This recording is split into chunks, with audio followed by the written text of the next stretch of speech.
अंदर खोलो, वहीं जाएंगे सीधे।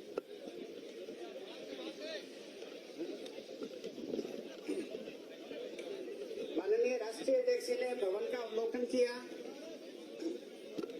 अब शीघ्र ही हमारे बीच में उपस्थित हो रहे हैं शुभ कड़ी हमारे बीच आदरणीय राष्ट्रीय अध्यक्ष जी आपसे रूबरू होने के लिए हमारे बीच में पधार रहे हैं।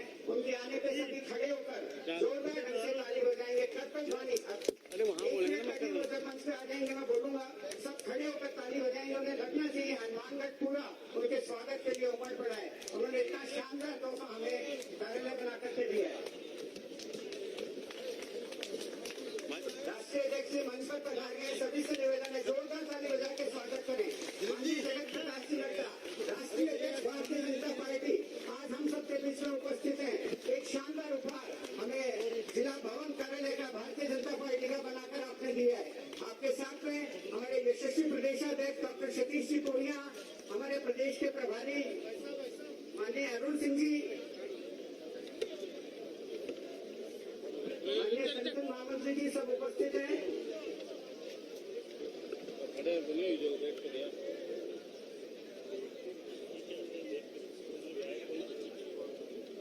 स्वागत, अभिनंदन। माननीय राष्ट्रीय अध्यक्ष जी का एक शानदार उपहार आपने हमें इस सुंदर कार्यालय के रूप में दिया। निश्चित ही हम आपने जो उपहार दिया है इसका समुचित उपयोग करते हुए पार्टी आपकी मंशा के अनुरूप पार्टी के काम को अंतिम व्यक्ति तक पहुंचाएंगे। पार्टी के विचार से प्रभावित करके उसको पार्टी से जोड़ेंगे।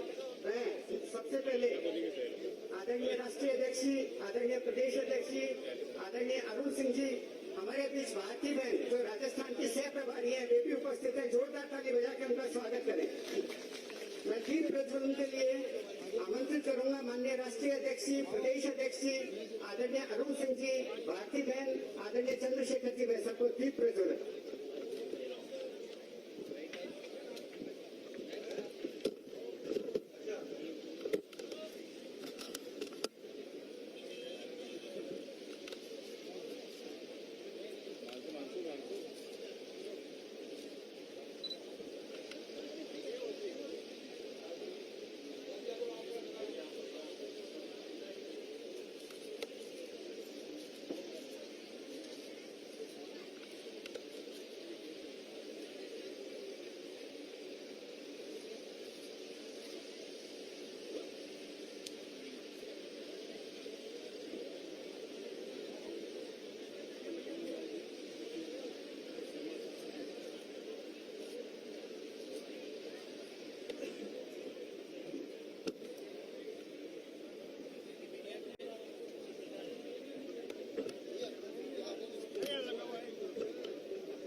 है। पधारो हमारे देश।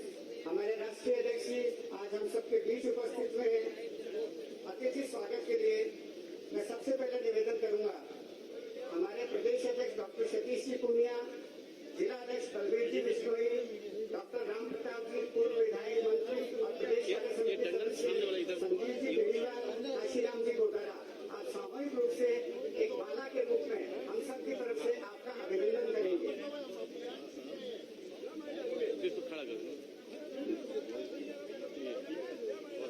एक बड़ी माला हम सबके प्रतिनिधि के रूप में आदरणीय डॉक्टर सतीश जी पूनिया, बलबीर जी बिश्नोई, डॉक्टर श्री संजीव जी बेनीवाल, श्री काशीराम जी गोटारा सम्माननीय राष्ट्रीय अध्यक्ष जी का अभिनंदन करेंगे।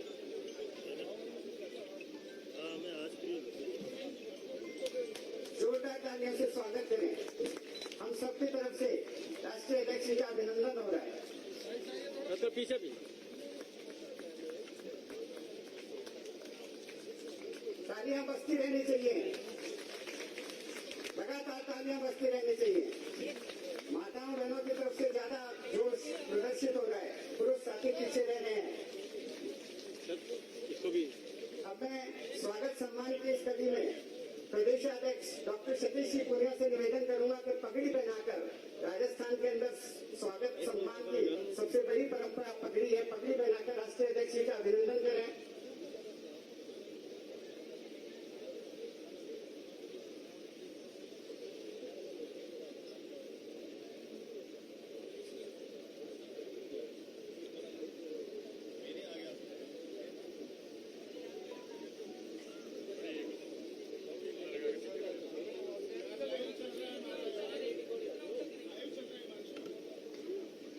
यशस्वी प्रदेशाध्यक्ष डॉक्टर सतीश जी पूनिया पगड़ी पहनाकर राष्ट्रीय अध्यक्ष जी का अभिनंदन कर रहे हैं, स्वागत कर रहे हैं। इसी परंपरा में जिलाध्यक्ष बलबीर जी बिश्नोई और डॉक्टर राम प्रताप जी शॉल उड़ाकर अभिनंदन करेंगे। बलबीर जी बिश्नोई, डॉक्टर राम प्रताप जी एक साथ शॉल उड़ाकर के अभिनंदन करेंगे और फिर संजीव जी बेनीवाल और काशीराम जी गुलदस्ता देकर के अभिनंदन करेंगे।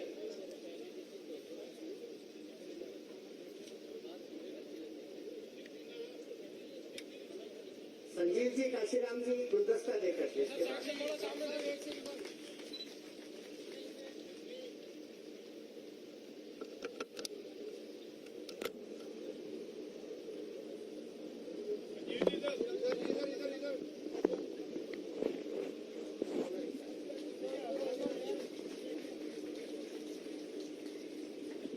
माननीय राष्ट्रीय अध्यक्ष जी का हमारी हनुमानगढ़ जिले की इस टीम ने अभिनंदन किया। एक और अभिनंदन हम चाहेंगे राष्ट्रीय अध्यक्ष जी, भवन निर्माण की जो प्रदेश की टीम है उसने बहुत लग करके बड़ी तपस्या के साथ में इस काम को अंजाम दिया है।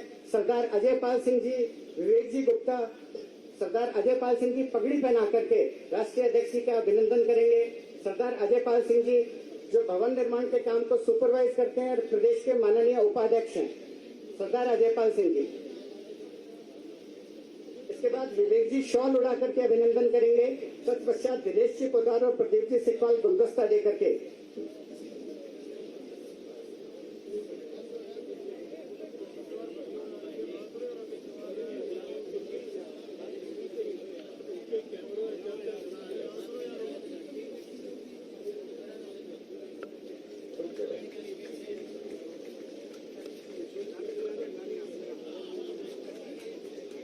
विवेक जी गुप्ता से निवेदन करूंगा शॉल उड़ाकर और दिनेश जी पोदार प्रदीप जी सिकवाल गुलदस्ता देकर ये भवन निर्माण की प्रदेश समिति इसने खूब चिंता करके इस सुंदर भवन को आप सबको एक काम का प्लेटफॉर्म देने के लिए खड़ा किया है।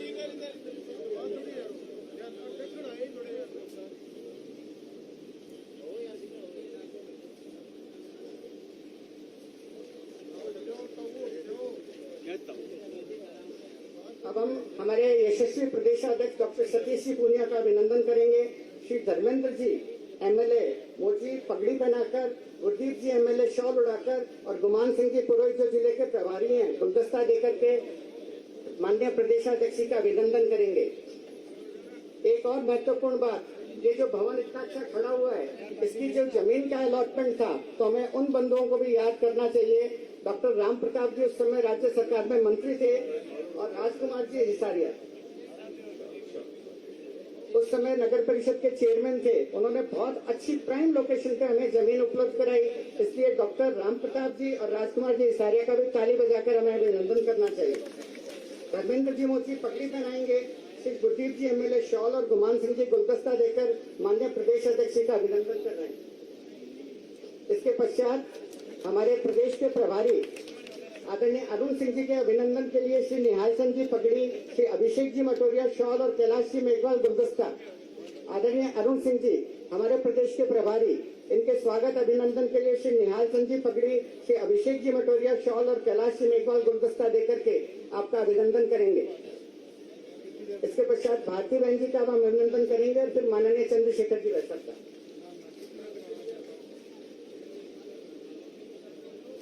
भारती बहन जी के अभिनंदन के लिए माधवराम जी चौधरी पगड़ी, अशोक जी सैनी शॉल और श्री गुलाब जी सिंवर गुलदस्ता, श्रीमती गुलाब सिंवर। भारती बहन के अभिनंदन के लिए माधवराम जी चौधरी पगड़ी, अशोक जी सैनी शॉल और श्रीमती गुलाब सिंवर गुलदस्ता। इसके पश्चात हम माननीय चंद्रशेखर जी वैसा का अभिनंदन करेंगे। श्री जुगल किशोर जी गौड़, भारत भूषण जी और लेख राम जी तैयार रहें। श्री जुगल किशोर जी गौड़, भारत भूषण जी और लेख राम जी तैयार रहें।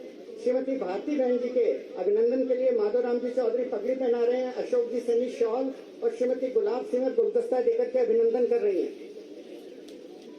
आदरणीय चंद्रशेखर जी वैसा के अभिनंदन के लिए इस भवन निर्माण के संयोजक और जिले के महामंत्री हैं जुगल किशोर जी गौड़ पगड़ी पहनाएंगे, श्री भारत भूषण जी शॉल और लेख राम जी गुलदस्ता।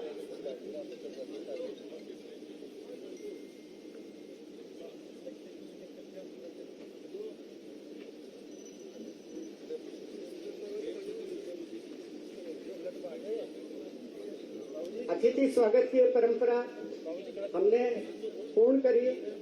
अब सभी कार्यालयों का डिजिटल माध्यम से लोकार्पण होगा। मैं हिरेंद्र जी कौशिक को निवेदन करूंगा कि कृपया रिपोर्ट देकर और लोकार्पण की जो व्यवस्था है उसको अंजाम दें। श्री हिरेंद्र जी कौशिक। सभी 10 स्थानों पर वो मोमेंट जिसका कि हम वेट कर रहे थे, इंतजार कर रहे थे, हनुमानगढ़ का जो भवन है इसका उद्घाटन हो रहा है।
स्वागत करें। हमारे 10 भवनों का लोकार्पण संपन्न हुआ। हनुमानगढ़ में प्रत्यक्ष रूप से श्री गंगानगर, बीकानेर, नागौर, धौलपुर, अलवर, अजमेर, चित्तौड़गढ़, उदयपुर, बांसवाड़ा 9 जगह पर वर्चुअल माध्यम से और चूरू, दौसा, बारां, प्रतापगढ़ 4 स्थानों पर भूमि पूजन। अभिनंदन राष्ट्रीय अध्यक्ष जी, इस हमें जो आपने गिफ्ट दिया है, जो एक हमारा राजस्थान के कार्यकर्ताओं को एक आपने संबल बढ़ाया है इतने कार्यालयों का उद्घाटन करके। भारतीय जनता पार्टी की परंपरा है, दीनदयाल जी उपाध्याय ने कहा अंत्योदय, समाज के अंतिम व्यक्ति के कल्याण और उसके सम्मान का हमेशा ध्यान रखते हैं। इसी क्रम में श्रम का सम्मान, जिन व्यक्तियों ने इस भवन को अपनी गहरी पसीने से बहा करके बनाया है, प्रतीक स्वरूप 4 व्यक्तियों का हम सम्मान करेंगे। श्री रूपाराम जी जो यहाँ मिस्त्री थे, श्री उचित मंडल, श्री जीत सिंह जी, और इन सबको जो कोऑर्डिनेट करा रतन सिंह जी, उनका उसके पश्चात श्री रूपाराम जी मंच पर पधारे, श्री उचित जी मंडल और श्री जीत सिंह जी तीनों कृपया मंच पर पधारे।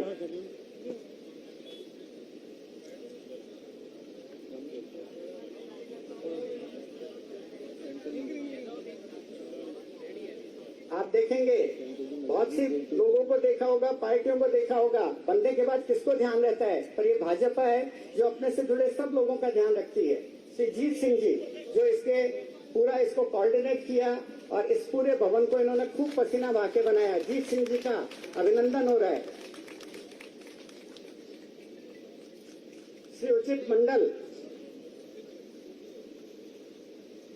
श्री जीत सिंह, श्री रूपाराम जी, उचित मंडल, जीत सिंह जी तीनों का शॉल और पगड़ी के माध्यम से अभिनंदन किया जाए। श्रम का सम्मान, ऐसी अनूठी परंपरा आपको भाजपा के परिवार में ही देखने को मिलेगी। जिन्होंने अपने पसीने से मजदूरी कर मिस्त्री के रूप में काम करके इस भवन को बनाया, प्रतीक स्वरूप उन 3 व्यक्तियों का सम्मान किया जा रहा है। ऐसी परंपरा आपको सिर्फ भारतीय जनता पार्टी के अंदर ही देखने को मिलेगी।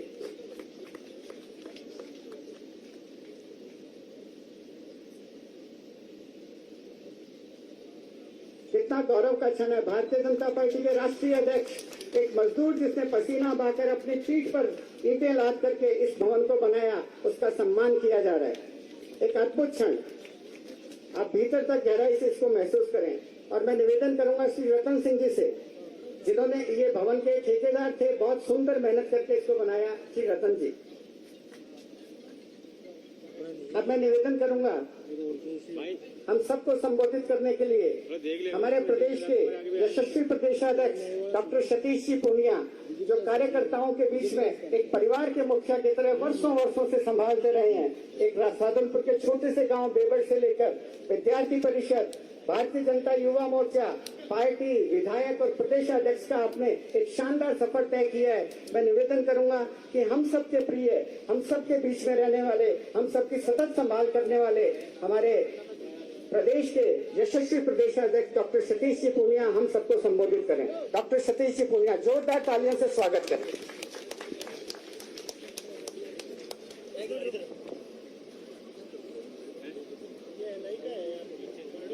मैंने देर रहा, गर्मी बोली है और धाने लागरी भी ज्यादा है, पर नड्डा जी का आना हनुमानगढ़ में गर्मी दुगनी होगी, इसी मैंने बात कांग्रेस यहाँ बताई है। तो दे जोरदार तालियां हो, नड्डा जी को स्वागत कर उसको।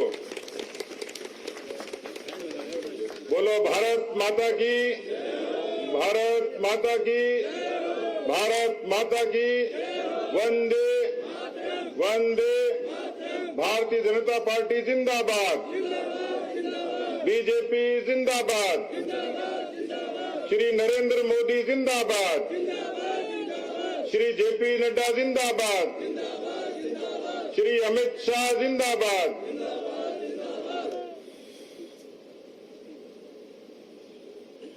भारत ने पूरी दुनिया के सामने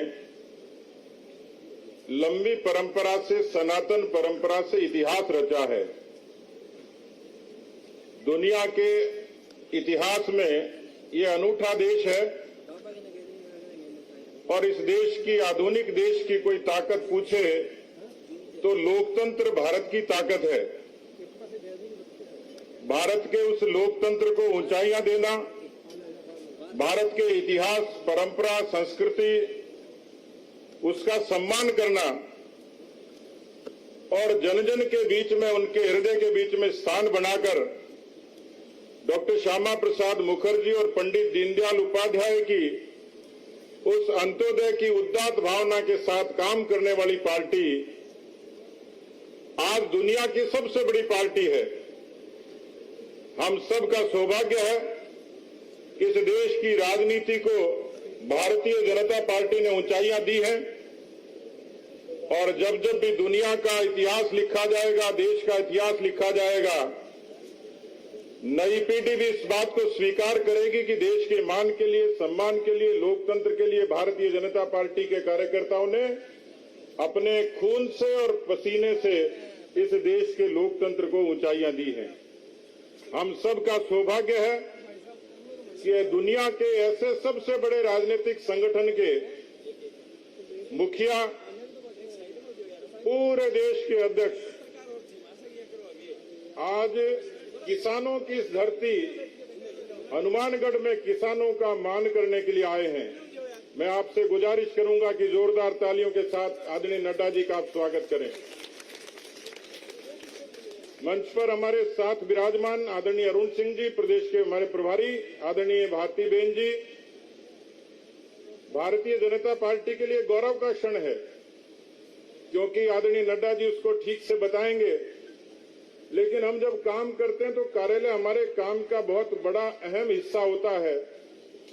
और अंग्रेजी की कहावत है कि जब कोई स्थान अच्छा होता है तो विचार भी अच्छे आते हैं, उन्नत आते हैं। एक सहूलियत के लिए, व्यवस्था के लिए कार्यालय का निर्माण हमारी परंपरा कर संगठन के काम का हिस्सा है और हम सब का सौभाग्य है। मैं खुद 1992 से राजनीति में और हनुमानगढ़ बहुत बार आता हूं, लेकिन मैंने कभी कल्पना नहीं करी थी कि भारतीय जनता पार्टी को हनुमानगढ़ में इतना सुसज्जित कार्यालय मिलेगा। तो मित्रों, ये आप सबका सौभाग्य, मैं बधाई देता हूं आप सबको। और केवल हनुमानगढ़ नहीं, मुझे स्क्रीन पर हर जिले के प्रमुख कार्यकर्ता दिख रहे हैं। माननीय नड्डा जी अपने शब्दों से उनका सम्मान करेंगे, लेकिन 10 कार्यालयों का शुभारंभ और 4 का शिलान्यास। राजस्थान के 33 जिलों में, आधे से ज्यादा जिलों में पार्टी के कार्यालयों का निर्माण, ये राजस्थान की भारतीय जनता पार्टी के संगठन की इतिहास विकास की परंपरा में एक अहम पड़ाव है। इन पूरे कार्यालय के निर्माण में हमारे माननीय संगठन मंत्री जी ने, वो शिल्पी तो नहीं है, लेकिन उन्होंने पूरे तरीके से इन कार्यालय के निर्माण में जिस तरीके की प्रतिबद्धता से, समर्पण से रुचि दिखाई, ऐसे हमारे आदरणीय चंद्रशेखर जी जो प्रदेश के संगठन मंत्री आज हमारे बीच में विशेष रूप से विराजमान है।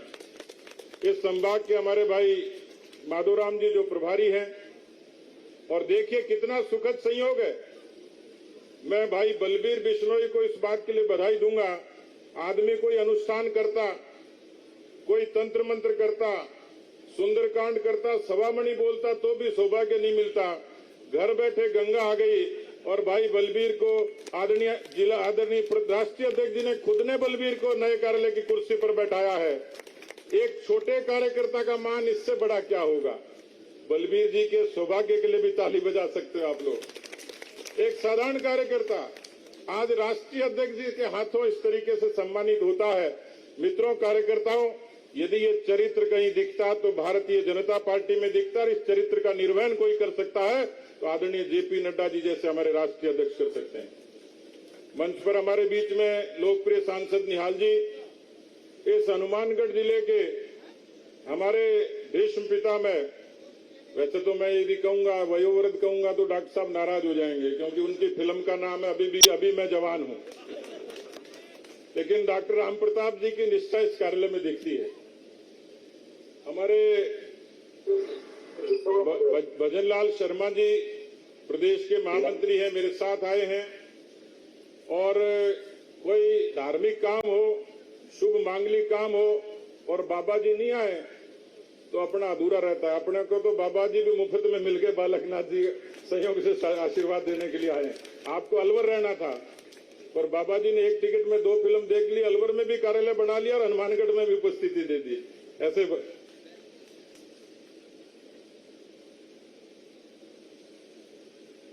तो बाबा बालकनाथ जी हमारे बीच में विशेष रूप से आए हैं। हमारे इस पूरे प्रदेश में जो कार्यालय बने और मैं जिनका नाम का उल्लेख नहीं करूंगा तो मैं खुद अपने साथ अन्याय करूंगा। प्रदेश के उपाध्यक्ष हमारी पार्टी के बहुत ही वरिष्ठ नेता और प्रदेश के उपाध्यक्ष आदरणीय अजयपाल सिंह जी वो हमारे बीच में, उनके लिए आप जोरदार तालियां बजा रहे। पूरे राजस्थान में जमीनें खरीदने से लेकर उसके निर्माण तक की चिंता करना और खुद जाना, ऐसा अजयपाल सिंह जी ने किया। हमारे प्रदेश के कोषाध्यक्ष पंकज गुप्ता जी, पंकज गुप्ता जी, हमारे सिखवाल जी, प्रदीप सिखवाल जी, दिनेश पोद्दार जी, विवेक गुप्ता जी, ये पूरी टीम जो पूरे राजस्थान में, राम कुमार भूतड़ा जी अभी नागौर में हैं। भूतड़ा जी कोषाध्यक्ष थे हमारे पंकज जी से पहले। भूतड़ा जी की और अजयपाल जी की जोड़ी ने ये कमाल विशेष रूप से किया है कि इस उम्र में भी बड़ा परिश्रम करके उन्होंने ये कार्यालय का निर्माण किया है। हमारे जिले के बहुत प्रमुख सारे लोग विराजे हुए हैं। मैं मंच के प्रति सबका सम्मान करता हूं और आप सब लोगों का इस बात के लिए अभिनंदन करूंगा कि तापमान लगातार सुबह 40 डिग्री से शुरू हुआ था और 50 डिग्री तक पहुंचने लगा। इस भीषण गर्मी में घर से निकलना, नहीं तो कर्फ्यू जैसा माहौल होता है गांव में, शहर की गली में, उसमें कल माननीय नड्डा जी खुद कह रहे थे कि यहां तापमान कितना रहता है। मैंने कहा जी इस समय थर्मामीटर तो 48 डिग्री बता रहा है। तो आपने आप लोगों की तारीफ की कि 48 डिग्री में एकदम फौज की तरह सीमा पर जैसे तैनात होकर कोई सिपाही काम करता है, तो भीषण गर्मी में भी कोई पार्टी के लिए निष्ठा से खड़ा हो सकता है तो भारतीय जनता पार्टी का कार्यकर्ता ही खड़ा हो सकता है। इस भीषण गर्मी में आप लोग यहाँ आए हो अध्यक्ष जी को मान देने के लिए, पूरी टीम को मान देने के लिए, लेकिन आप सब लोग साक्षी बने हो एक सुंदर से कार्यालय के लिए। ये जुगल जी गॉड हैं और मैं जब महामंत्री था तब भी महामंत्री थे, आज भी महामंत्री हैं और आगे तो क्या बताऊं, ये मैं इनको कहता हूं स्थायी महामंत्री हैं, परमानेंट महामंत्री हैं और पूरे टाइम इस कार्यालय की चिंता करना, पूरी सेवा समर्पण और इसकी देखभाल से लेकर सारा काम आप करते और करेंगे। ऐसे जुगल जी के लिए भी ताली बजा सकते हो आप लोग। मैं भारती बहन जी का नाम भूल गया, हमारी सांसद हैं भावनगर की, गुजरात से, और राजस्थान की सह प्रभारी हैं। और देखिए आप कैसा संयोग है कि उन्होंने कहा कि नहीं मैं खुद ऐसे सुदूर जिले के उत्तर क्षेत्र के जहां पार्टी का विस्तार और जल्दी से हो रहा है, ऐसे कार्यालय का निर्माण को देखने जाऊंगी। तो भारती बहन जी के लिए आप तालियां बजा सकते हैं। मेरे सामने पूरे राजस्थान के हर जिले के कार्यकर्ता मेरे समक्ष है, बहुत वरिष्ठ कार्यकर्ता विराजे और बड़ी संख्या में वहां भी इसी तरीके से कार्यालय का मांगलिक शुभारंभ हुआ है। मैं पूरे राजस्थान प्रदेश के भारतीय जनता पार्टी परिवार के कार्यकर्ताओं को इस बात के लिए बधाई देता हूं कि आज हम सब लोग सौभाग्यशाली हैं कि राजस्थान में इतनी बड़ी संख्या में हम लोग कार्यालय का निर्माण कर पाए। और आगे जब अध्यक्ष जी का समय मिलेगा तो कोशिश करूंगा कि राजस्थान के 33 जिलों में भारतीय जनता पार्टी के सुंदर और सुसज्जित कार्यालयों का निर्माण हो जाए। आज तमाम जिलाध्यक्ष, जिला प्रभारी, पार्टी के हमारे सांसद, विधायक, और मैं देख रहा हूं कि हमारे बहुत ही वरिष्ठ आदरणीय गुलाब चंद कटारिया जी जो पहले गृह मंत्री थे, नेता प्रतिपक्ष हैं, उन्होंने राजनीति में लंबा जीवन जिया है और मुझे लगता है कि इस समय सबसे ज्यादा आनंद किसी को होगा तो आदरणीय गुलाब चंद कटारिया जी को होगा कि उनकी धरती पर उदयपुर में भी इसी तरीके का एक शानदार कार्यालय बन रहा है। ऐसे सब स्थानों पर हमारे गजेंद्र सिंह शेखावत जी अजमेर में विराजे हुए हैं, कैलाश चौधरी जी नागौर में हैं, ये तमाम लोग जो अलग अलग जगह, अर्जुन मेघवाल जी बीकानेर में, तो पूरे राजस्थान के और बीकानेर संभाग के लोग तो खासतौर पर इस बात के लिए बधाई के पात्र हैं कि ये पहला डिवीजन है, पहला संभाग है जिसमें 3 कार्यालय पूरे हो गए और चौथे का आज शिलान्यास है। यानी एक संभाग के पूरे कार्यालय बन जाएंगे। ये पहला संभाग बीकानेर होगा जहां सारे कार्यालय बन जाएंगे। मैं आप सब लोगों को एक बार फिर से बधाई देते हुए और खास तौर पर मैं कृतज्ञता से आभार व्यक्त करता हूं हमारे आदरणीय राष्ट्रीय अध्यक्ष श्रीमान जेपी नड्डा जी का कि इतनी भीषण गर्मी में, इतने व्यस्त समय में से आपके गुजरात के हिमाचल के चुनाव सर पर हैं और उसके बाद भी आपकी पार्टी में निरंतर 24 घंटे की आपकी सक्रियता और उसमें राजस्थान को आपका विशेष आशीर्वाद, क्योंकि आज आप पधारे उससे पहले आप सवाई माधोपुर हमारे संभाग की बैठक में आए और राजस्थान की धरती को एक बार फिर से सौभाग्य मिलेगा कि जब 20 तारीख को पार्टी के राष्ट्रीय पदाधिकारियों की बैठक की मेजबानी करने का हमें जयपुर में मिलेगा। मैं आदरणीय अध्यक्ष जी को प्रणाम करता हूं और उनके प्रति विनम्र आभार व्यक्त करता हूं कि आपने इतना अमूल्य समय राजस्थान के परिवार को दिया है। एक बार फिर से बहुत बहुत धन्यवाद। जय हिंद, जय भारत। धन्यवाद माननीय प्रदेशाध्यक्ष जी, आपने बहुत ही ओजस्वी भाषण से हम सबको लाभान्वित किया। मैं निवेदन करना चाहूंगा कि अभी हनुमानगढ़ कार्यालय का उद्घाटन प्रत्यक्ष हुआ, 9 जगह वर्चुअल हुआ। बीकानेर में माननीय अर्जुन राम जी मेघवाल, हरिराम जी रणवा, गंगानगर में उपनेता प्रतिपक्ष राजेंद्र जी राठौड़, अलवर में कर्नल राज्यवर्धन सिंह जी रामलाल जी, धौलपुर में राम कुमार जी चाहर, महेंद्र जी जाटव, अजमेर में हमारे केंद्रीय मंत्री गजेंद्र सिंह जी शेखावत, प्रसन्न चंद जी मेहता, नागौर में केंद्रीय मंत्री कैलाश जी चौधरी, हमारी सांसद दिया कुमारी जी और राम कुमार जी धूतरा, उदयपुर में माननीय गुलाब चंद जी कटारिया नेता प्रतिपक्ष और नारायण सिंह जी देवल, बांसवाड़ा में डॉक्टर अलका जी मुंद्रा, जितेंद्र जी मीणा, चित्तौड़गढ़ में वहां के सांसद सीपी जोशी जी, ओम प्रकाश जी बढ़ाना। इस प्रकार 9 जगह पर कार्यक्रम हुआ आज लोकार्पण का। वैसे ने वर्चुअल किया पर वहाँ ये सब प्रतिनिधि जो हैं उन्होंने कार्यक्रम को संबोधित किया और इस प्रकार ये कार्यक्रम संपन्न हुआ। 4 जगह भूमि पूजन। चूरू के कार्यक्रम में विशेष रूप से मुख्य अतिथि के रूप में सब ऊपर उपस्थित थे जो नाम बोले। चूरू के भूमि पूजन कार्यक्रम में मुकेश जी दादीज, गोवर्धन जी वर्मा, दौसा के भूमि पूजन में डॉक्टर अलका जी गुर्जर, श्रवण सिंह जी बगड़ी, प्रतापगढ़ के भूमि पूजन में गोपीचंद जी मीणा, दीप्ति जी महेश्वरी विधायक और बारांकी में श्रीमती चंद्रकांत जी मेघवाला उपस्थित रही। इस प्रकार 10 कार्यालयों का लोकार्पण हुआ और 4 स्थान पर भूमि पूजन।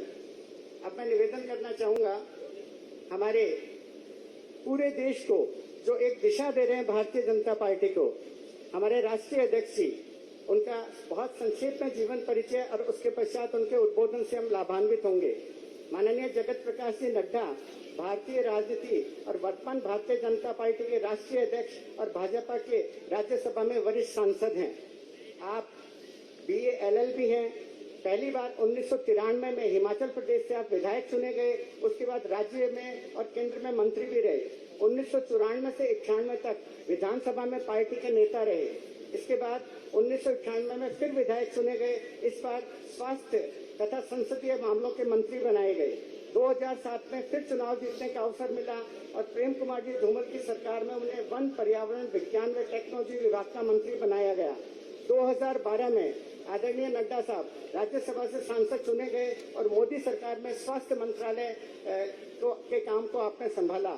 अभी जो वैक्सीन इतनी मजबूती से पूरे देश को मिली, उसकी मजबूत नींव माननीय नड्डा जी ने ही अपने कार्यकाल के अंदर रखी थी, उसको इतना सशक्तिकरण दे दिया था। 20 जनवरी 2020 का शुभ दिन जब उन्हें भारतीय जनता पार्टी का अध्यक्ष नियुक्त किया गया। हम सब सौभाग्यशाली हैं कि हमें एक ऐसे राष्ट्रीय अध्यक्ष मिले जिन्होंने बिल्कुल नीचे से लेकर ऊपर तक का काम किया है और आज हमें सुंदर उपहार के रूप में हनुमानगढ़ और प्लस 9 जिला कार्यालय का भवन उद्घाटन करके काम करने का अवसर दिया। ऐसे आज के इस गर्मी के माहौल में आपके पधारने पर हनुमानगढ़ और पूरे राजस्थान की जनता आपका जोरदार अभिनंदन करती है। मैं निवेदन करूंगा कि आप अपना उद्बोधन दें, सभी कार्यकर्ता खड़े होकर उससे पूर्व स्वागत करें। सभी कार्यकर्ता अपने स्थान पर। माननीय नड्डा जी एक जोरदार सौगात हमारे लिए लेकर के आए हैं। आपका अभिनंदन, स्वागत राष्ट्रीय अध्यक्ष।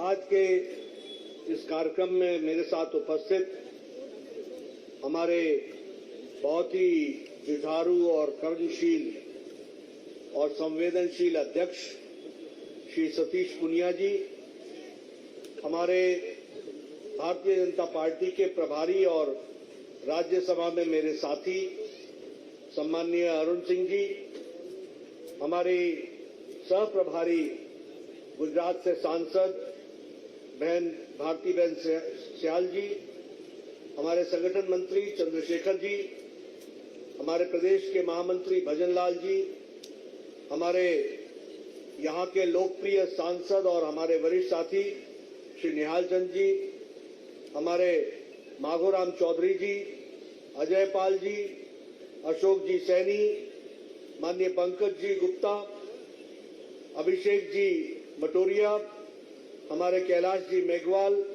गुमान सिंह जी राजपुरोहित, बलबीर सिंह जी बिश्नोई, हमारे धर्मेंद्र जी, गुरदीप सिंह जी, डॉक्टर राम प्रताप जी, विवेक गुप्ता जी, सतीश सरीन जी, दिनेश जी पोद्दार, प्रदीप सिखवाल जी, हमारे सांसद माननीय बालकनाथ जी, अमर सिंह राठौर जी, जुगल किशोर गौड़ जी, सम्मानित मंच और इतनी बड़ी संख्या में यहाँ पर एकत्र आए पार्टी के वरिष्ठ कार्यकर्ता, देवी और सज्जनों, और इसके साथ साथ हमारे 10 स्थानों पर जुड़े हुए जो 10 कार्यालयों का श्री गणेश हो रहा है, वहां उपस्थित और वीडियो कॉन्फ्रेंस से जुड़े हुए हमारे सभी वरिष्ठ साथीगण और 44 जिला में लाइव देख रहे हमारे सभी कार्यकर्ता बंधु। यहां मैं अपने सामने एक बड़े टीवी स्क्रीन पर देख रहा हूं कि बीकानेर में अर्जुन मेघवाल जी, हरिराम जी, ताराचंद सारस्वत जी वो बैठे दिख रहे हैं। उसी तरीके से गंगानगर में मुझे राजेंद्र राठौर जी दिख रहे हैं और हमारे अलवर में राजवर्धन सिंह दिख रहे हैं, रामलाल जी शर्मा दिख रहे हैं। अजमेर में हमारे गजेंद्र सिंह शेखावत जी दिख रहे हैं और प्रसन्न चंद जी मेहता भी दिख रहे हैं और शायद उनके बगल में डूडी जी बैठे हैं। बहुत देख नहीं पा रहा हूं लेकिन लगता है कि वो डूडी जी हैं। उसी तरीके से धौलपुर में राजकुमार चाहर जी हैं जो हॉल के अंदर बैठे हैं और साथ में उनके महेंद्र जाटव जी हैं। नागौर में कैलाश चौधरी जी और राजकुमार भूतरा जी दिख रहे हैं। उदयपुर में गुलाब सिंह कटारिया जी दिख रहे हैं और हमारे चित्तौड़गढ़ में सीपी जोशी जी और ओम प्रकाश भड़ाना जी दिख रहे हैं। इस प्रकार से गोवर्धन जी हमारे चूरू में और गोपीचंद मीना जी प्रतापगढ़ में और 12 में श्रीमती चंद्रकला मेघवाल जी दिख रही हैं। नजदीक से देखने के लिए मैंने ये आपके फोटो शॉट्स भी मंगवाए ताकि मैं देख सकूं और इस समय फोकस अर्जुन राम मेघवाल जी पर है कैमरे का। बिल्कुल अगल बगल कोई दिख नहीं रहा है, सभी हमारे सज्जन वृंद दिख रहे हैं लेकिन पूरा फोकस अर्जुन राम मेघवाल जी पर है। अब गजेंद्र जी पर भी फोकस कर दिया गया है। आप सभी को मेरा राम राम, सभी को मेरा नमस्कार। मित्रों, आज ये डिजिटल वर्ल्ड के कारण हम एक स्थान से 10 कार्यालयों का श्री गणेश कर रहे हैं और साथ ही साथ 4 स्थानों पर भूमि पूजन कर रहे हैं। सच मायने में मानिए तो यह हम सब के लिए और भारतीय जनता पार्टी के लिए और राजस्थान की भारतीय जनता पार्टी के लिए यह एक उत्सव का अवसर है। उत्सव का अवसर है, यह हमारे लिए उत्सव है। अब कल्पना कीजिए कि आज 10 स्थानों पर ऐसे भव्य मंदिर हमारे कार्यालय खड़े हो रहे हैं। मित्रों, यह कार्यालय की कल्पना हमारे से पूर्व अध्यक्ष श्री अमित शाह जी ने रखी थी और उन्होंने कहा था कि हर जिले में कार्यालय होना चाहिए। उसी कल्पना को लेकर के हम लोग आगे बढ़े और उस कल्पना को पूरा करने के लिए पूरी ताकत लगाई और आज मुझे खुशी है कि देश में 512 कार्यालय बनना अभी प्रस्तावित हुआ है, जिसमें 227 कार्यालय बन करके तैयार हो गए हैं, जिसमें आपका भी 10 कार्यालय है और कंस्ट्रक्शन का काम 153 कार्यालय में चल रहा है। ये कल्पना अमित शाह जी ने की थी और इसको हम पूरा करने के लिए हमारे सांसद और महामंत्री अरुण सिंह जी पूरी ताकत से लगे और इस कल्पना को पूरा कर रहे हैं। मित्रों, यह कार्यालय आधुनिक व्यवस्था से सुसज्जित कार्यालय है। यह कार्यालय में जहां कॉन्फ्रेंस हॉल है, जहां मीटिंग के लिए हॉल है, जहां ई लाइब्रेरी है, डिजिटल लाइब्रेरी है, जहां प्रेस कॉन्फ्रेंस करने के लिए मीडिया सेंटर है, जहां अध्यक्ष के बैठने के लिए अलग व्यवस्था है, जहां पदाधिकारियों के बैठने के लिए अलग व्यवस्था है, जहां आगंतुकों के लिए आने के लिए उनके लिए बैठने की अलग व्यवस्था है, ऐसा एक आधुनिकतम कार्यालय बनाना जो तय किया था उन्होंने, आज उसको हम कार्य रूप दे रहे हैं। और उसी कड़ी में 10 कार्यालय आज राजस्थान को समर्पित हो रहे हैं। इसके लिए मैं आपको बहुत बहुत बधाई देता हूं। और साथ ही साथ दौसा में, प्रतापगढ़ में, बरान में और चूरू में शिलान्यास हो रहा है। और मेरा मानना है कि बहुत जल्द आप लोग वहां भी तीव्र गति से कार्यालय बनाएंगे और राजस्थान को कार्यालय से युक्त रखेंगे, ताकत के साथ खड़े होंगे। इसके लिए मैं पुनः आपको बधाई देता हूं। मित्रों, ये मैं बार बार शब्द कार्यालय क्यों कह रहा हूं, मैं ऑफिस क्यों नहीं कहता? ऑफिस इसलिए नहीं कहता क्योंकि ऑफिस 10 बजे खुलता है और 5 बजे बंद हो जाता है। और कार्यालय ऐसा होता है जिसका पट कभी भी बंद नहीं होता, 24 घंटा 365 दिन खुला रहता है। उसको हम कार्य करने का स्थान कार्यालय के रूप में जानते हैं। और यह कार्यालय ऊर्जा का केंद्र होता है, यह कार्यालय संस्कार का केंद्र होता है, यह कार्यालय हमारे को एक नई चेतना देने का, एक संस्कार देने का कार्यालय होता है। मैं जब युवा था तो मेरे से लोग पूछा करते थे, ये बीजेपी क्या होती है, ये कैसी पार्टी है? तो मैं उनको कहता था, खाली हो? बोले हाँ खाली है। तो कार्यालय आ जाओ। बोला कार्यालय क्यों? मैंने कहा कार्यालय आओगे तो तुमको वहां पर 20 महान लोगों के, जिन्होंने पार्टी को समर्पित किया, उनके आपको चित्र दिखने को मिलेंगे। आप फिर मेरे से प्रश्न करोगे, ये कौन है, ये क्या नाम है इनका? फिर मैं आपको उनका इतिहास बताऊंगा। फिर मैं आपको यह भी बताऊंगा कि किस तरीके से उन लोगों ने अपने जीवन को खपा दिया, जिसके कारण आज तुम और हम यहां पर यशस्वी होकर के बैठे। तो कार्यालय आओगे तो संस्कार पड़ेगा, संस्कार का केंद्र है ये कार्यकर्ताओं को तैयार करने का यंत्र है। और इसलिए मैं कई बार कहता हूं कि ये कार्यालय संस्कार का केंद्र होता है, ऊर्जा का केंद्र होता है, योजनाओं का केंद्र होता है, योजनाओं को क्रियान्वित करने का ये केंद्र होता है। इसको हमको इस तरीके से देखना चाहिए। और पार्टी हमारी मां है, उसके काम करने का जो स्थान है वो कार्यालय है। और मित्रों, हमको बचपन में बताया गया था कि पार्टी को चलने के लिए 5 क चाहिए, कार्यालय चाहिए, कार्यक्रम चाहिए, कार्यकर्ता चाहिए, कार्यकारिणी चाहिए, कोष चाहिए। हमारे पास कार्यालय था, कार्यकर्ता था, हमारे पास कार्यकारिणी थी, हमारे पास कार्यक्रम था, हमारे पास कार्यक्रम को करने के लिए कार्यकर्ता भी था, हमारे पास वातावरण भी था, लेकिन हमारे पास कार्यालय नहीं था। और हम किराए के 2-2 कमरे में रहा करते थे।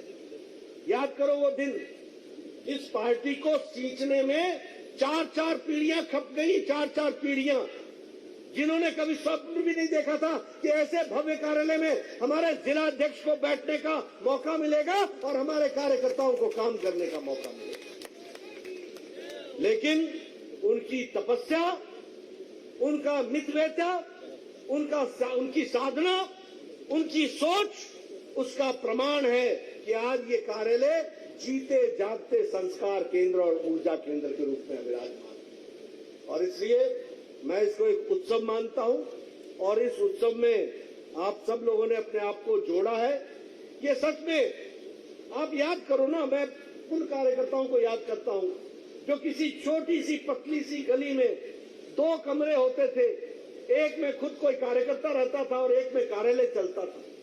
वहां से बढ़कर के आज हम इस तरीके के कार्यालय के रूप में आए हैं।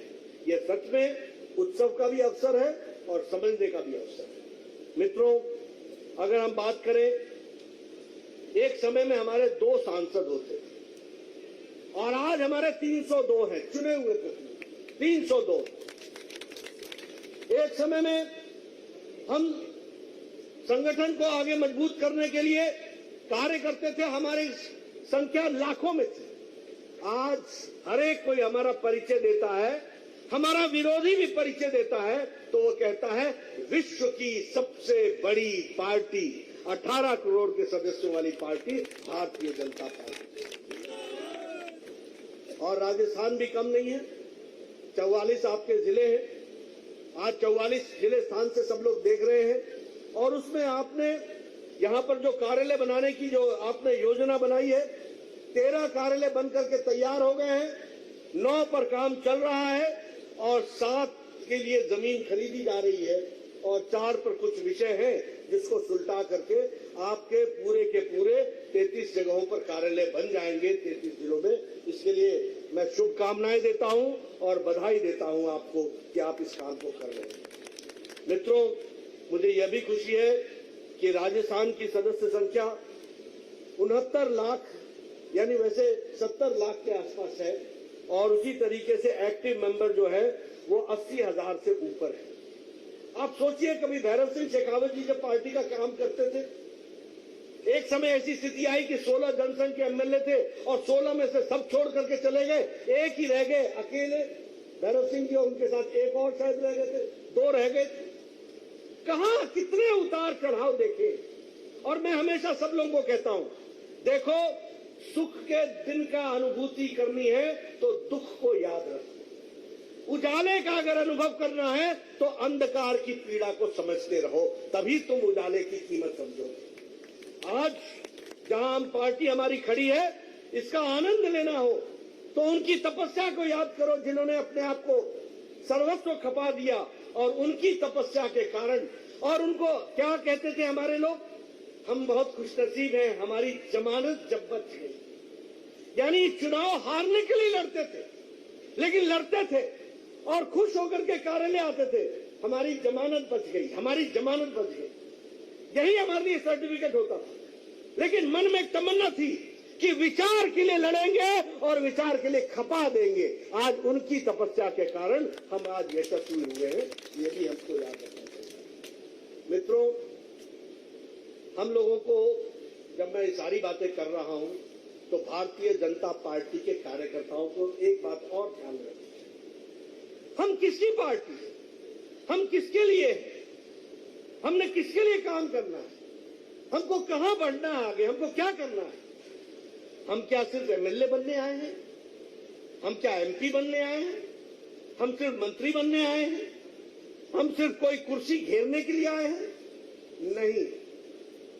कुर्सी, एमएलए, एमपी, मंत्री, ये हमारी माध्यम है, ये हमारा रास्ता है जिसके माध्यम से हम लोक सेवा के लिए आए हैं, जनता की सेवा के लिए आए हैं और राष्ट्र को मजबूत बनाने के लिए आए हैं। ये हमको ध्यान रखना है। और जब मैं कहता हूं कि राष्ट्र को मजबूत करना है, तो हमारा विरोधी भी जानता है कि राष्ट्रवादी अगर कोई पार्टी है तो वो भारतीय जनता पार्टी, राष्ट्रवादी पार्टी। देखिए, 1951-52 से हमने कहा एक देश में 2 निशान, 2 विधान, 2 प्रधान नहीं चले। 1952 से लेकर 2020 आ गया, हम एक ही नारा लगाते रहे, एक देश में 2 निशान, 2 विधान, 2 प्रधान नहीं चले। सारी पार्टियों ने रास्ते बदल लिए, लेकिन प्रखर राष्ट्रवाद भारतीय जनसंघ और भारतीय जनता पार्टी के साथ हमेशा अटूट रहा। और आज उसी का नतीजा है कि जो भारत का महान सपूत नरेंद्र मोदी 1990 में एकता यात्रा के माध्यम से कश्मीर से चलकर मुरली मनोहर जोशी के नेतृत्व में झंडा तिरंगा लेकर चलता है और वो 26 जनवरी 1990 को 1991 को वो लाल चौक कश्मीर में झंडा गाड़ता है, वो भी हमको याद है। और वही बाद में प्रधानमंत्री बनते हैं और उनकी इच्छा शक्ति और अमित शाह की राजनीति ने धारा 370 को धाराशाही कर दिया। और अब हमारा नारा साकार हो गया, एक देश में एक निशान, एक विधान, एक प्रधान, यही रहेगा और अटूट कश्मीर हमारा जम्मू कश्मीर का है। तो राष्ट्रवादी तो हम हैं ही हैं, लेकिन राष्ट्रवाद के साथ साथ हमने तय करना है कि हम गांव, गरीब, वंचित, पीड़ित, शोषित, दलित, महिला, युवा, किसान, इनकी आंसू को पोंछने का और इनको ताकत देने का काम हमने करना है। हम इनकी सशक्तिकरण के लिए हैं और सत्ता हमारे लिए माध्यम है। सत्ता हमारा लक्ष्य नहीं है, सत्ता अंत नहीं है, सत्ता के माध्यम से विकास करने का रास्ता है। इस बात को भी हमको समझना है और इसीलिए मैं आप सबसे निवेदन करना चाहूंगा कि आप सब लोग अपने जीवन में भी कौन से काम ले सकते हैं जिससे गांव, गरीब, वंचित, पीड़ित, शोषित, दलित, महिला, युवा, इनके लिए हम काम कर सकते हैं, इसकी भी हमको चिंता करनी चाहिए। और मोदी जी ने हमको कार्यक्रम दिए। मैं कल भी चर्चा कर रहा था, ये उज्ज्वला कार्यक्रम, ये उज्ज्वला कार्यक्रम सिर्फ कार्यक्रम नहीं है, ये महिलाओं का सशक्तिकरण है। जिनके दिन के कम से कम 2-2 घंटे सिर्फ लकड़ी काटने में और लकड़ी का चूल्हा जलाने में जाता था, आज वो गैस के चूल्हे के कारण उनका सशक्तिकरण हुआ है। और छोटी संख्या नहीं है, 8 करोड़ थी, अब 10 करोड़ हो गई है। यानी 10 करोड़ घरों में जो लकड़ी का चूल्हा जलता था, आज वहां गैस का चूल्हा है। ये महिला सशक्तिकरण का जीता जाता है। ये स्वच्छता अभियान, ये खेतों में दैनिक क्रिया के लिए न जाना, ये शौचालय बनाना, जिसे हमने इज्जत घर कहा है, कितनी संख्या है इसकी? इसकी संख्या 11 करोड़ है। यानी 70 साल गुजर गए, 11 करोड़ घर, यानी 11 करोड़ माताएं ऐसी थी बेचारी जो अपने दैनिक नित्यक्रम के लिए सूर्योदय से पहले और सूर्यास्त के बाद जाने का इंतजार करती थी। 11 करोड़ छोटी नहीं घटना है, 11 करोड़। अब 11 करोड़ बहनों के बच्चे भी थे, यानी ये सब खेतों में जाया करते थे दैनिक क्रिया। लेकिन मोदी जी ने इनको खेतों में जाने से रुकवाया और इज्जत घर घर में दिया। 11 करोड़ इज्जत घर बनाए और उनका सशक्तिकरण दिया, उनको ताकत दी। ये भी हमको याद रखना चाहिए। अगर हम बात करें सौभाग्य योजना की, 3.5 करोड़ घरों में बिजली पहुंचाई है। 3.5 करोड़ घर राजस्थान में भी लाखों की संख्या में पहुंचाई है।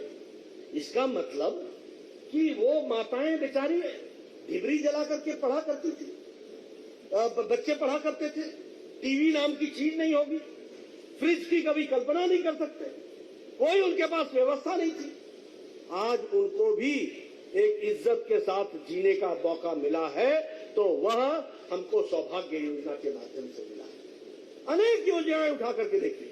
आप बताइए, कोरोना जब आया तो ये जनधन खाते में मोदी जी ने 500-500 रुपए 20 करोड़ बहनों के खाते में पहुंचाया कि नहीं पहुंचाया? पहुंचाया कि नहीं पहुंचाया?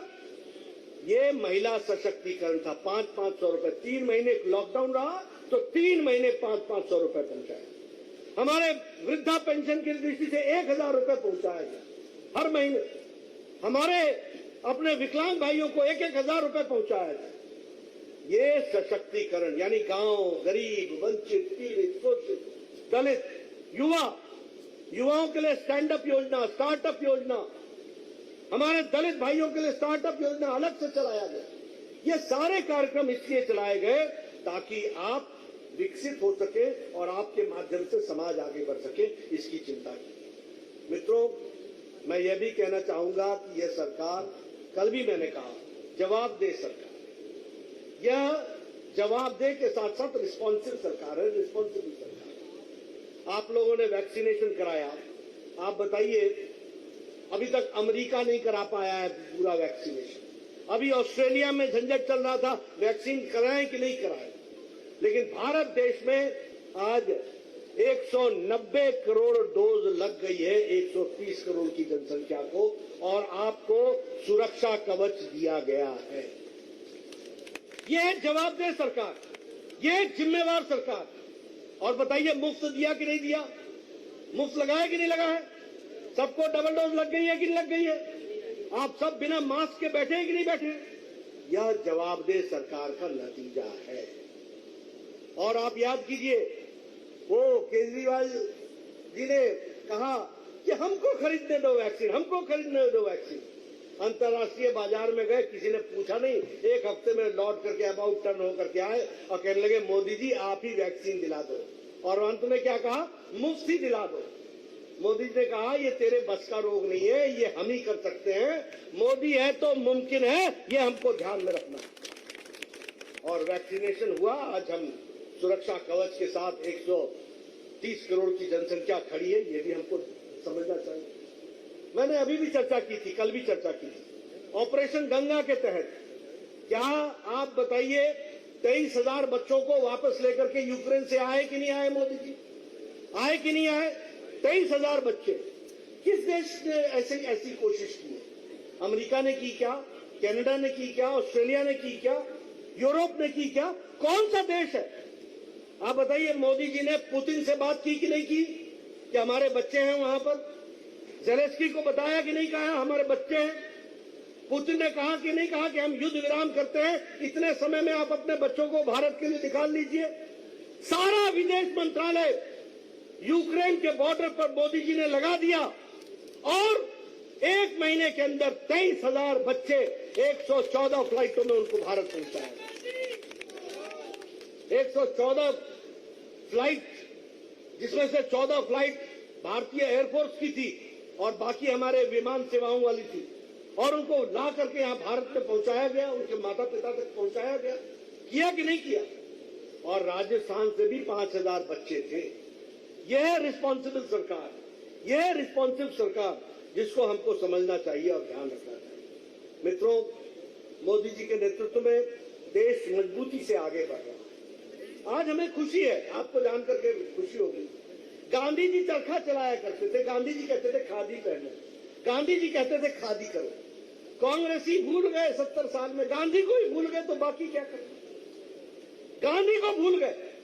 मोदी जी ने गांधी को याद रखा, खादी को आगे बढ़ाया, और आज आपको जानकर खुशी होगी कि मार्च महीने का टर्नओवर 1,15,000 करोड़ खादी का है। ये हमको आजादी के बाद इतनी बिक्री खादी की कभी नहीं हुई, और ये फास्ट मूविंग कंज्यूमर गुड बन गया है खादी, यह भी हमको याद रखना। आप बताइए, मोदी जी ने स्टार्टअप के लिए कहा था कि नहीं कहा था, इनोवेशन के लिए कहा था कि नहीं कहा कि आप इनोवेट करो, इनोवेट करो, इनोवेट करो।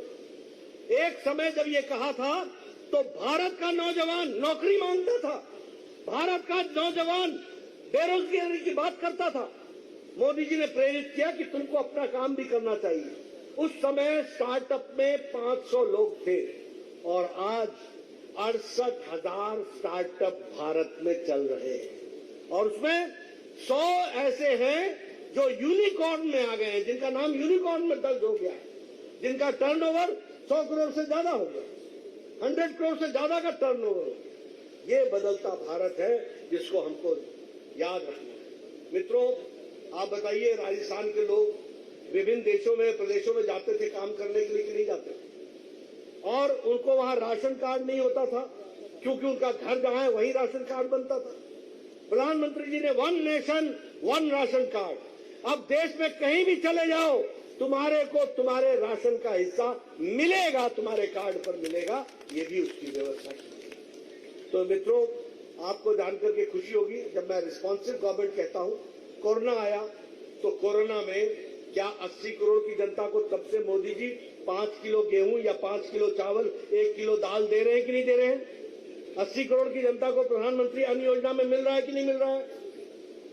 अभी आर्थिक आंकड़े इंटरनेशनल मॉनिटरी फंड का आया, उन्होंने कहा है कि भारत अति गरीबी की रेखा को 1% से नीचे रखने में पिछले 2 सालों में सफल रहा है। इसने गरीबी को बढ़ने नहीं दिया है। और साथ ही साथ रिपोर्ट ये भी कहती है कि 12% लोग गरीबी की रेखा से ऊपर उठ चुके हैं। ये मोदी जी का बदलता भारत है, इसको भी हमको याद रखना है। मित्रों, मैं बहुत सी आपके सामने बातें रख सकता हूं, लेकिन मैं ज्यादा समय आपका न लेता हुआ एक ही बात कहूंगा कि अभी विकास की दृष्टि से अगर हम बात करें, आज सड़क बन रही है Amritsar Jamnagar economic corridor expressway, और ये सड़क हनुमानगढ़, बीकानेर, नागौर, जोधपुर, पाली से होती हुई जाएगी। आप बताइए, राजस्थान का विकास होगा कि नहीं होगा? राजस्थान का विकास में फर्क पड़ेगा कि नहीं पड़ेगा? और जिसका नाम ही इकोनॉमिक कॉरिडोर हो तो उससे कितना फर्क पड़ेगा वो भी हमको याद रखना। दिल्ली मुंबई एक्सप्रेस हाईवे, ये लगभग 98,000 करोड़ रुपए की लागत से बन रहा है। 373 किलोमीटर बनेगा। ये अलवर, दौसा, सवाई माधोपुर, बूंदी, झालावाड़ से होता हुआ गुजरेगा। बताइए, राजस्थान का विकास होगा कि नहीं होगा?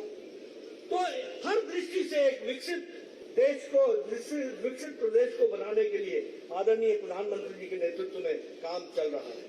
लेकिन मैं यहाँ एक बात जरूर कहूंगा कि मैं आपसे आज कार्यालय के उद्घाटन में तो आया हूँ, लेकिन मैं यहाँ पर निश्चित रूप से राजस्थान की जनता से और विशेष करके हमारे हनुमानगढ़ की जनता, बीकानेर में जो हमारे लोग सुन रहे हैं, श्री गंगानगर में जो हमारी बात को सुन रहे हैं, चित्तौड़गढ़ में, अजमेर में, बांसवाड़ा में, नागौर में, उदयपुर में, अलवर में, हमारे प्रतापगढ़ में और हमारे दौसा में, बारां में और चुरू में जो हमारे कार्यकर्ता हमारी बात को सुन रहे हैं, मैं आपसे निवेदन करने आया हूं कि मुझे राजस्थान में डबल इंजन की सरकार चाहिए। डबल इंजन की सरकार,